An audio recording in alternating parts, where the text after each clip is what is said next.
ভাইরা, আমার বড়ই ভালো লাগছে আজকে তোমরা ওই মমতাদের গানের প্যান্ডেলের বিরুদ্ধে প্রতিবাদ জানিয়ে আজকের এই মাহফিলের আয়োজন করেছো। আল্লাহ বড় খুশি হয়েছেন এবং আমি মুসাফির, আমার কাছে ভালো লেগেছে।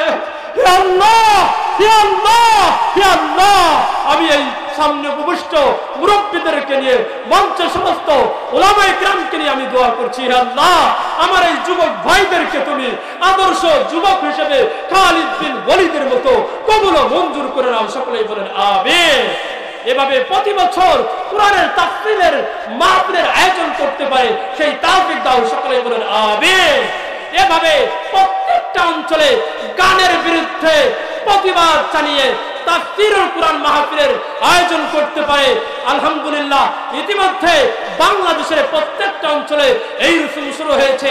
কারণ এই দেশের জনগণ, এই দেশের যুবকেরা দেখেছে অপসংস্কৃতির মধ্যে কোনো শান্তি নাই। আমার প্রিয় ভাইরা, যারা নাকি মানুষের উপর জুলুম করে থাকে, কাল কিয়ামতের ময়দানে জুলুম অনুপাতে নেকি কেটে নেওয়া হবে। দলিল মুসলিম শরীফের 6744 নম্বর হাদিস।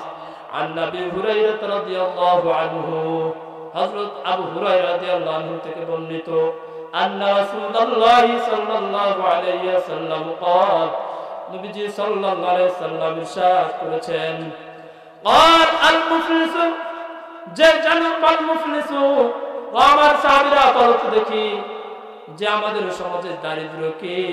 ক্বালু, সাহাবায়ে কেরাম বললেন, ফিরনা মাল মুফলিস, ওই ব্যক্তি মুফলিস, ওই ব্যক্তি দারিদ্র অসহায়, ফিনা মাল্লা দিরহাম লাহু ওয়ালা মাতাআ, যার কোনো টাকা নাই পয়সা নাই, সেই হচ্ছে দারিদ্র অসহায়।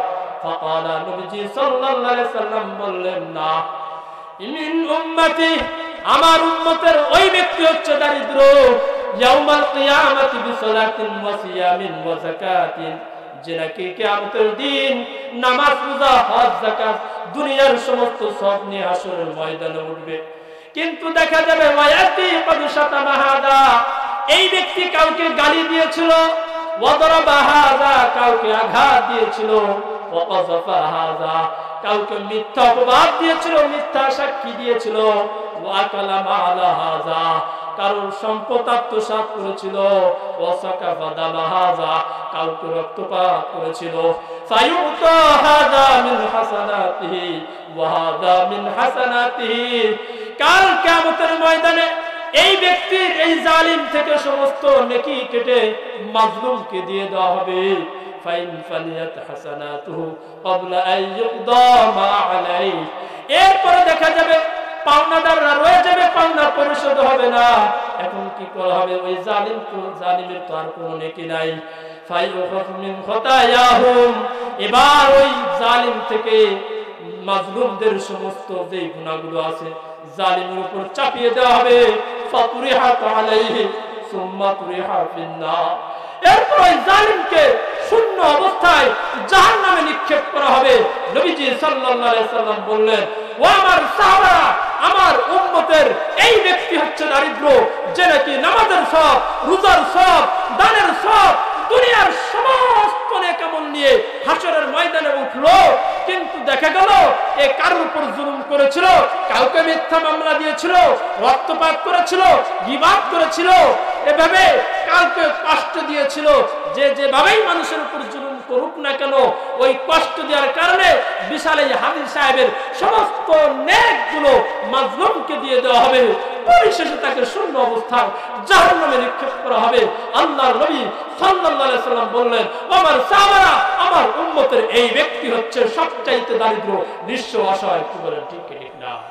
এই জন্য প্রিয় ভাইরা, খবরদার, আমরা কেউ কারোর প্রতি স্পর্ধা দেখাবো না। আমার প্রিয় ভাইরা, এই সমাজে ভূমিদস্যু আছে কি নাই? সবাই বলেন আছে কি নাই? যারা নাকি অন্যায় ভাবে মানুষের জমি দখল করে, তাদের ব্যাপারে হুঁশিয়ারি আসছে। দেখেন বুখারী শরীফের 2453 নম্বর হাদিস। আন আয়েশা রাদিয়াল্লাহু আনহা قالت, আম্মাজান আয়েশা সিদ্দিকা রাদিয়াল্লাহু আনহা কে বর্ণিত, তিনি বলেন, আন্না রাসূলুল্লাহ সাল্লাল্লাহু আলাইহি ওয়াসাল্লাম قال, নবীজি সাল্লাল্লাহু আলাইহি ওয়াসাল্লাম ইরশাদ করেছেন, মান যালামা কিদা শিবরান মিনাল আরদি তুমবিকাহু মিন সাবঈ আরাদিন। যেই ব্যক্তি অন্যায় ভাবে 1 বিঘা পরিমাণ জমি দখল করবে, কিয়ামতের দিন তাকে 7 তরুক জমিন গলায় লটকিয়ে দেওয়া হবে। নাউজুবিল্লাহ। অন্যায় ভাবে জমি দখল করলে কি শাস্তি?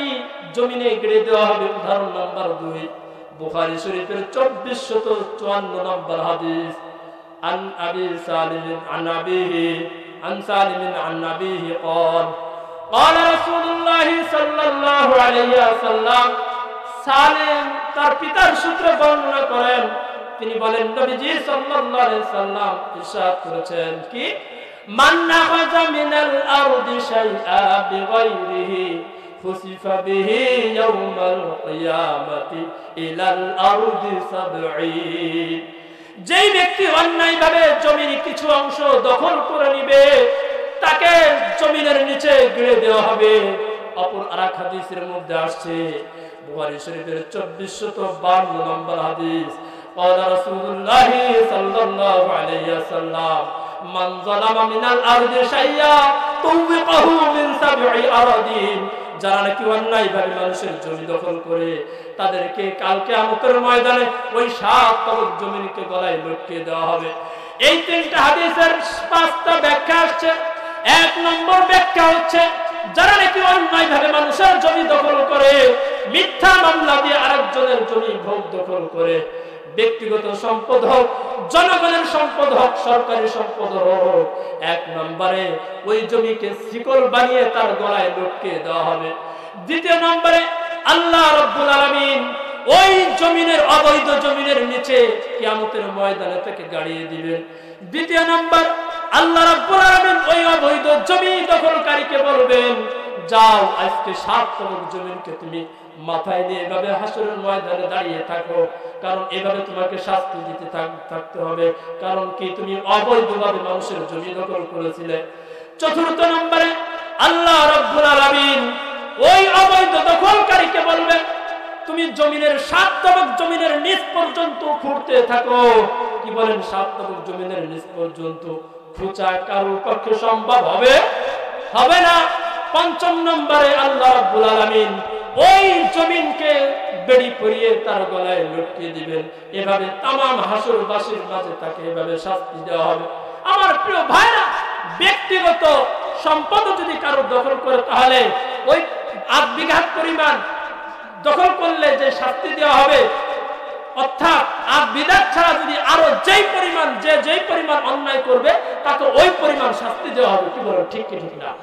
আর কেউ যদি এদেশের সরকারি জমি, জনগণের জমি দখল করে কেউ ক্ষমতার বলে শপিং সেন্টার বানায়, এভাবে মার্কেট বানায়, ওর তো শাস্তি পুরো দেশের জনগণের যে হক নষ্ট করেছে, ওর সেই শাস্তি হবে। কি বলেন, ঠিক কি ঠিক না? এই জন্য প্রিয় ভাইরা, হাদিসের মধ্যে আসছে, খবরদার, আল্লাহ প্রত্যেকটা জালিমকে সুযোগ দিতেই থাকেন, দিয়ে দেখেন, কিন্তু যখন ধরেন তখন আর ছাড়েন না। কি বলেন, ঠিক কি না? দলিল বুখারী শরীফের 4686 নম্বর হাদিস, সূরা হাদীদের 102 নম্বর আয়াত। আন আবি মুসা রাদিয়াল্লাহু আনহু قال, হযরত আবু মুসা রাদিয়াল্লাহু আনহু থেকে বর্ণিত, তিনি বলেন, قال رسول الله صلى الله عليه وسلم, নবীজি সাল্লাল্লাহু আলাইহি সাল্লাম ইরশাদ করেছেন, ইন্নাল্লাহা লা ইউমলি লিয-যালিমি হাত্তা ইযা আখাযাহু লাম ইফলিতুহু। নিশ্চয় আল্লাহ রাব্বুল আলামিন জালিমকে সুযোগ দিয়ে থাকেন, কিন্তু হাত্তা ইযা আখাযাহু, যখন জালিমকে পাকড়াও করেন তখন আর ছাড়েন না। সিরিয়ার বাশার আল আসাদ এর সহ এর পূর্বপুরুষ 54 বছর ক্ষমতা দখল করে যখন শাস্তি দিতেছে, জনগণের উপর অত্যাচার আর ইস্তিমদার চালাচ্ছে, মাত্র 12 দিনের ওই দেশের টকবগে যুবকদের আন্দোলনের মাথায় ও দেশ ছেড়ে পালাতে বাধ্য হয়েছে। কি বলে, ঠিক কি ঠিক না?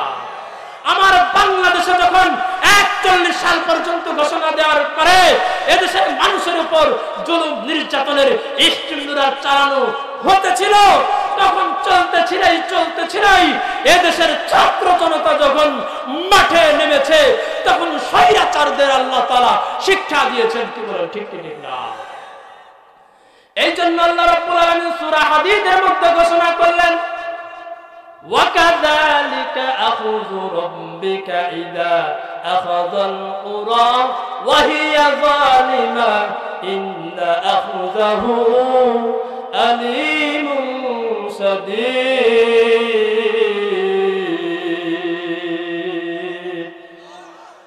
তোমার রব যখন কোন অত্যাচারী জনপদকে পাকড়াও করেন তখন তার পাকড়াওটা এরূপই হয়ে থাকে, আর আল্লাহ যাকে ধরেন তার পাকড়াওটা অনেক কঠিন হয়ে থাকে। কি বলেন ঠিক কি ঠিক না? আল্লাহর পাকড়াও থেকে কেউ রক্ষা পেতে পারে না। এই জন্য প্রিয় ভাইরা, মুসলিম শরীফের 4907 নম্বর হাদিসের মধ্যে আসছে, নবীজি সাল্লাল্লাহু আলাইহি সাল্লাম আবারও এই জাতিকে সতর্ক আর সাবধান করলেন, ইন্নাহু ইস্তামালু আলাইকুম উমারা, ও আমার উম্মতেরা, অচিরেই আমার পরে পৃথিবীর বুকে বিভিন্ন দেশে বিভিন্ন অঞ্চলে জালিম স্বৈরাচারের আবির্ভাব হবে। ফামান তারিফুনা ওয়া তানকিরুনা, তাদের কিছু কাজ তোমরা ভালো দেখবে আর কিছু কাজ মন্দ দেখবে। ফামান কারিহা ফাকাদ বারিআ, যারা ওই মন্দ কাজকে ঘৃণা করবে, ফাকাদ বারিআ, তারা দায়মুক্ত হয়ে যাবে। ওমান আনকারা ফাকাদ সালিমা, আর যারা নাকি জালিমের বিরুদ্ধে লড়বে, প্রতিবাদ করবে, হাত দ্বারা বাধা দিবে, হাত দ্বারা বাধা দেওয়ার শক্তি থাকলে হাত দ্বারা বাধা দেওয়ার শক্তি নাই, জবান দ্বারা বাধা দিতে পারে, জবান দ্বারা বাধা দিবে, জবান দ্বারা বাধা দেওয়ার শক্তি নাই, সর্বশেষ অন্তর দ্বারা ঘৃণা করবে, এরা নিরাপদ থাকতে পারবে। ওয়ালাকিন মান রাদিআ ওয়া তাবা, কিন্তু এই পৃথিবীর মানুষরা যখন ওই শাসকের অত্যাচারিত মাজলুমরা যখন ওই জালেমের অনুসরণ করবে তখনই কিন্তু তারা ধ্বংস হয়ে যাবে, যদি ওই অন্যায়ের প্রতিবাদ না করে। এই জন্য প্রিয় এই চুয়াডাঙ্গাবাসী যুবক ভাইরা, আমার বড়ই ভালো লাগছে আজকে তোমরা ওই মমতাদের গানের প্যান্ডেলের বিরুদ্ধে প্রতিবাদ জানিয়ে আজকের এই মাহফিলের আয়োজন করেছো। আল্লাহ বড় খুশি হয়েছেন এবং আমি মুসাফির, আমার কাছে ভালো লেগেছে। হে আল্লাহ, হে আল্লাহ, হে আল্লাহ, আমি এই সামনে উপবিষ্ট মুরব্বীদেরকে নিয়ে মঞ্চে সমস্ত উলামায়ে কেরামকে নিয়ে আমি দোয়া করছি, হে আল্লাহ আমার এই যুবক ভাইদেরকে তুমি আদর্শ যুবক হিসেবে খালিদ বিন ওয়ালিদের মতো কবুল ও মঞ্জুর করে নাও। সকলেই বলেন আমিন। এভাবে প্রতি বছর কোরআনের তাফসীরের মাহফিলের আয়োজন করতে পারে সেই তৌফিক দাও। সকলেই বলেন আমিন। এভাবে প্রত্যেকটা অঞ্চলে গানের বিরুদ্ধে প্রতিবাদ জানিয়ে তাফসীরুল কোরআন মাহফিলের আয়োজন করতে পারে। আলহামদুলিল্লাহ, ইতিমধ্যে বাংলাদেশের প্রত্যেকটা অঞ্চলে এই রসুম শুরু হয়েছে, কারণ এই দেশের জনগণ, এই দেশের যুবকেরা দেখেছে অপসংস্কৃতির মধ্যে কোনো শান্তি নাই, সংস্কৃতি ইসলামী সংস্কৃতির মধ্যেই একমাত্র শান্তি আছে। কি বলেন ঠিক কি ঠিক না? চার জ্বলন্ত প্রমাণ, কোরআন তেলাওয়াতে কি মজা। আমার প্রিয় ভাই মুফতি জুনায়েদ আল হাবিবি সাহেব একটা দীর্ঘ ঘটনা শুনিয়ে বুঝাইছেন কারি আব্দুল বাসেত খান সাহেবের। এই জন্য তো আমি মাঝে মধ্যে বলি, ইসলাম দিয়েছে বলে শান্তি। এই পৃথিবীর ইসলাম যেই পরিমাণ শান্তি দিয়েছে, ইসলাম যেই পরিমাণ নিরাপত্তা দিয়েছে, পৃথিবীর অন্য কোন জাতি, পৃথিবীর অন্য কোন ধর্মগ্রন্থ এরকম শান্তি, এরকম আদর্শ ভালোবাসার দৃষ্টান্ত দেখাতে এই পর্যন্ত পারেনি, ভবিষ্যতেও পারবে না। কি বলেন ঠিক কি ঠিক না? আমার প্রিয় ভাইরা, কিন্তু বড় আফসোস লাগে, আমরা ইসলামকে অনুসরণ করে ওমর রাদিয়াল্লাহু আনহু সেই শাসনের আমলকে, যে ওমর রাদিয়াল্লাহু আনহুর যুগে একজন এভাবে বিচার দিল যে আমাদের প্রতিমার নাক ভেঙে ফেলাইছে, মূর্তির নাক ভেঙে ফেলাইছে, ওমর রাদিয়াল্লাহু আনহু ঘোষণা দিয়েছিলেন। দীর্ঘ ঘটনা থেকে সংক্ষিপ্ত আমি ঘটনাটা বলছিলেন, যাও তোমার আসামিকে নিয়ে আসো, আমি তার বিচার করব। কিন্তু ওই মূর্তি পূজারী সে তার ওই প্রতিমার নাক ভেঙে ফেলাইছে, আসামিকে খুঁজে পেল না। পরিশেষে যখন ওমর রাদিয়াল্লাহু আনহুর কাছে এসে রিপোর্ট পেশ করলেন, তখন তিনি বলেছিলেন, ও মূর্তি পূজারী, তুমি আমার দেশের একজন নাগরিক, কিন্তু তোমার এভাবে তোমার ধর্মের নিরাপত্তা আমি দিতে পারিনি, আমি উমরের দ্বারা এভাবে ব্যাঘাত ঘটেছে, নাও তরবারি দ্বারা আমি উমরের নাক কেটে ফেলাও। আমরা হচ্ছে সেই উমরের সৈনিক। সেই উমরের সৈনিক হয়ে 5ই আগস্টে যখন বিধর্মী অন্য ভাইদের এভাবে জানের নিরাপত্তার আশঙ্কা বোধ করছিল, মন্দিরে ভেঙে টুকরা টুকরা করে দিবে এরকম আশঙ্কা বোধ করছিল, তখন কিন্তু এই বাংলাদেশের এই আদর্শ যুবকরা, ইসলামী আন্দোলন, বাংলাদেশ খিলাফত মজলিস, প্রত্যেকটা ইসলামী দলের নেতৃবৃন্দ এবং তার সমস্ত সৈনিকরা কিন্তু ওই মূর্তিগুলো পাহারা দিয়েছিল। কি বলেন, ঠিক কি ঠিক না? কিন্তু আমরা কি পেলাম? আমরা দিয়েছি ওদের মূর্তিঘর পাহারাদার হিসেবে কাজ করেছি। কিন্তু ওরা আমার ভাই আলী মাহমুদকে হত্যা, আলী সাইফুল্লাহকে হত্যা করে শহীদ করেছিল। কি বলেন, ঠিক কি ঠিক না? এই মঞ্চ থেকে বলতে চাই, সাইফুল্লাহ আলিফের হত্যার বিচার যদি ওই চিন্ময়ের ওই মুশরিকের বিচার যদি না করা হয়, তাহলে এ দেশের তাওহীদি জনতা বিচার হাতে তুলে নিতে বাধ্য হবে। কি বলেন, ঠিক কি ঠিক না? আমার প্রিয় ভাইরা, আপনারা জানেন ওই ঘটনাকে কেন্দ্র করে ভারতের ওই মুখ খাওয়া, পেশাব খাওয়া, গরুর পেশাব খাওয়া মুশরিকরা বাংলাদেশকে দখল করার একটা মন্তব্য বিভিন্ন ফেসবুক লাইভে, সোশ্যাল মিডিয়াতে ভাইরাল হয়েছে। আমরা তাদেরকে বলে দিতে চাই, শুনে রেখো, মুশরিকরা তোমরা গরুর পেশাবকে আমাদের সাথে লড়তে চাও, পারবা না। আমরা গরুর গোশত খাই, গরুর দুধ খেয়ে এই দেশের টকটকে যুবকরা ঈমান নিয়ে তোমাদের বিরুদ্ধে গাজওয়াতুল হিন্দের সেই যুদ্ধের দামামা বাজাতে প্রস্তুত আছে। কি বলেন, ঠিক কি ঠিক না? আমার প্রিয় ভাইরা, এই জন্য সব সময় প্রত্যেকটা অন্যায়ের বিরুদ্ধে আমরা লড়ার জন্য ইনশাআল্লাহ প্রস্তুত থাকবো তো ইনশাআল্লাহ। আল্লাহ তাআলা আমাদের কবুল ও মঞ্জুর করুন, সকলে বলেন আমিন। আমার প্রিয় ভাইরা, আরেকটা হাদিস বলবো, হ্যাঁ, সবাই একটু জিকির করেন, লা ইলাহা ইল্লাল্লাহ।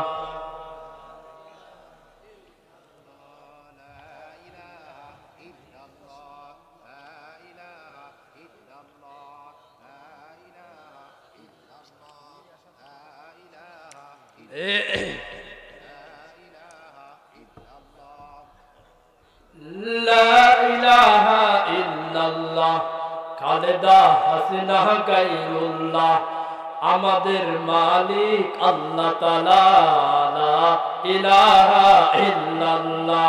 আমাদের মালিক কে বলে? আবার বলেন, কে? আমাদের খাওয়ানোর মালিক কে? আল্লাহ। কে? ক্ষমতা দেওয়ার মালিক কে? সিনিয়রের মালিক কে? আল্লাহ। কেউ যদি মনে করে জনগণ হচ্ছে ক্ষমতার উৎস, জনগণ হচ্ছে ক্ষমতার মালিক, নিঃসন্দেহে সে শিরকের মধ্যে লিপ্ত আছে। কি বলেন, ঠিক কি ঠিক না? এই জন্য প্রিয় ভাইরা, যারা নাকি শিরিক করবে তাদের ব্যাপারে একটা হাদিস মনে পড়ে গেল। তাদের ব্যাপারে নবীজি সাল্লাল্লাহু আলাইহি সাল্লাম হুঁশিয়ারি উচ্চারণ করেছেন। বুখারী শরীফের 1238 নম্বর হাদিস, قال رسول الله صلى الله عليه وسلم من مات يشرك بالله شيئا, যেই ব্যক্তি আল্লাহর সাথে কাল কোনো কিছুকে শিরিক করবে, শরীক করবে, অংশীদার স্থাপন করবে, দাখালান নার, ওই ব্যক্তি সরাসরি জাহান্নামে প্রবিষ্ট হবে। নাউযুবিল্লাহ। আমার প্রিয় ভাইরা, এই যে 16 ডিসেম্বর, এই 16 ডিসেম্বর বিজয় দিবস উপলক্ষে একজন মুসলমানের করণীয় কি ছিল? মুসলমানের করণীয় ছিল 1 নম্বর সূরা নাসরের মধ্যে আল্লাহ তাআলা কর্মসূচি দিয়েছেন, ইদা জাআ নাসরুল্লাহি ওয়াল ফাত, যখন আল্লাহর পক্ষ থেকে সাহায্য এবং বিজয় আসবে, তখন মুসলমানদের জন্য করণীয় কি? এই সূরার শেষের আয়াতে আসছে, আল্লাহ তাআলা বললেন, ফাসাব্বিহু বিহামদি রাব্বিকা ওয়াস্তাগফিরুহু ইন্নাহু কানা তাওয়াবা। 1 নম্বর কর্মসূচি হচ্ছে, তোমরা বিজয় দিবস যখন আসবে 16 ডিসেম্বর প্রতি বছর ঘুরে ঘুরে 1 নম্বরে পবিত্রতা অর্জন করবা, পবিত্রতা ঘোষণা করবা। 1 নম্বরে কি বলেন? পবিত্রতা। ফাসাব্বিহ মানে তাসবিহ, মানে পবিত্রতা। বিহামদি রাব্বিকা, দ্বিতীয় নাম্বার আল্লাহ তাআলার শুকরিয়া আদায় করতে হবে। কি করতে হবে বলেন? আল্লাহ তাআলার শুকরিয়া আদায় করতে হবে। তিন নাম্বার ওয়াস্তাগফিরহু, আল্লাহ তাআলার কাছে ক্ষমা প্রার্থনা করতে হবে। ৭১ জিহাদের ময়দানে যদি আমাদের থেকে কোনো ভুল ত্রুটি প্রকাশ পেয়ে যায়, ওর জন্য ক্ষমা প্রার্থনা করতে হবে। ইন্নাহু কানা তাওয়াবা, নিশ্চয় ওই মহান রব্বুল আলামিন ক্ষমাশীল, তিনি আমাদেরকে ক্ষমা করে দিবেন। কি বলেন? ঠিক কি ঠিক না? কিন্তু আমরা কি করি? শহীদ মিনারে যে ফুল দেই, না না, এটা কোনো মুসলিম সংবিধানের আদর্শ হতে পারে না। আফসোসের বিষয়, আমাদের বাংলাদেশের একজন বর্তমান অন্তর্বর্তীকালীন সরকারের ধর্মমন্ত্রী হচ্ছেন মৌলানা আসামা খালিদ সাহেব, তাকেও এই কাজটা করতে হয়েছে, কিন্তু সে জানে এটা শিরক, কিন্তু এটা সাংবিধানিক আইন অনুযায়ী সে করতে বাধ্য। কিন্তু এই মজলিস থেকে আমরা এটাও বলতে চাই, আমার বাংলাদেশের সংবিধানে যদি কোনো ইসলাম বিরোধী কোনো এরকম আইন থাকে, ওই সংবিধানকেও সংস্কৃতি, ওই সংবিধানকে পরিবর্তন করে এদেশের তাওহীদি জনতার মন মাফিক ইসলাম আইন অনুযায়ী যেই সংবিধান আছে, ওই সংবিধান প্রণয়ন করতে হবে। কি বলেন? ঠিক না?